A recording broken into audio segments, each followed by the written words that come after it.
Hello বন্ধুরা, কেমন আছো তোমরা সবাই? তো আশা করছি সবাই খুব ভালো আছো। তো অনেক দিন আর কি ভিডিও পোস্ট করা হয়নি, তো ভাবলাম আজকে একটা রেসিপি ভিডিও আর কি দেওয়া যাক। তো আজকে আমি খয়রা মাছ রান্না করব। খয়রা মাছ আমরা বলি, অনেকে এটাকে আবার খোকা ইলিশও বলে থাকে, মানে ওই ইলিশ মাছের মতনই মাছগুলো, কিন্তু একটু ছোট সাইজের। তো ওইগুলোই আর কি রান্না করবো। আর এই বাড়িতে মানে আমার শ্বশুর বাড়িতে তো শুধু রুই কাতলা বা চিংড়ি মাঝে সাঝে আর ইলিশ, এই মাছ ছাড়া আর কোনো মাছই এরা আনে না। কিন্তু আমার বাপের বাড়িতে না আমরা সব ধরনের আর কি মাছ খেতাম, তো আমি সব ধরনের মাছ খেতে আর কি পছন্দ করি। তো এইদিকে এই জন্য আজকে আমার জন্য আর কি খয়রা মাছ নিয়ে এসছে, সেটা আমি রান্না করব। আর এদিকে আমি সব রকমের সবজি দিয়ে আর কি একটু পাতলা ঝোল করব। তো এর জন্য আমি এখানে দিয়েছি আলু, বেগুন, সিম আর একটা গোটা আর কি টমেটো নিয়েছি বড় দেখে, ওটা 4 টুকরো করে নিয়েছি। তো আমি সব সবজিগুলো আগে আর কি ভেজে নিলাম একটু লাল লাল করে।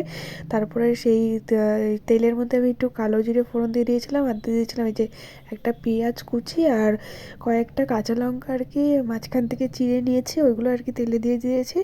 এইবার এগুলো একটু ভালো করে ভেজে নেব। তারপরে এর মধ্যে আর কি গুঁড়ো মশলা আমি দিয়ে দেবো। আর এদিকে এই যে দেখো গুঁড়ো মশলা দিয়ে দিয়েছি, আর এই যে টমেটো দিয়ে দিলাম। টমেটোটা কিন্তু গলাবো না বেশি, বা খুন্তি দিয়ে থেতেও করে দেবো না, এরকম গোটা গোটাই থাকবে, তাহলে আর কি ভালো লাগে খেতে। তো মশলাটা কষানো হয়ে গেলে আমি এর মধ্যে একটু সামান্য জল দিয়ে দেবো, কারণ একদম শুকিয়ে গেছে যেহেতু। সামান্য জল দিয়ে তারপরে আর কি যেই সবজিগুলো আর কি ভেজে রেখেছিলাম সেগুলো দেবো।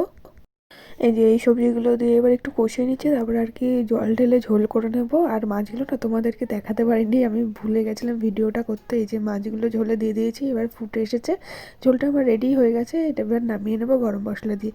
কেমন লাগলো ভিডিওটা অবশ্যই জানিও।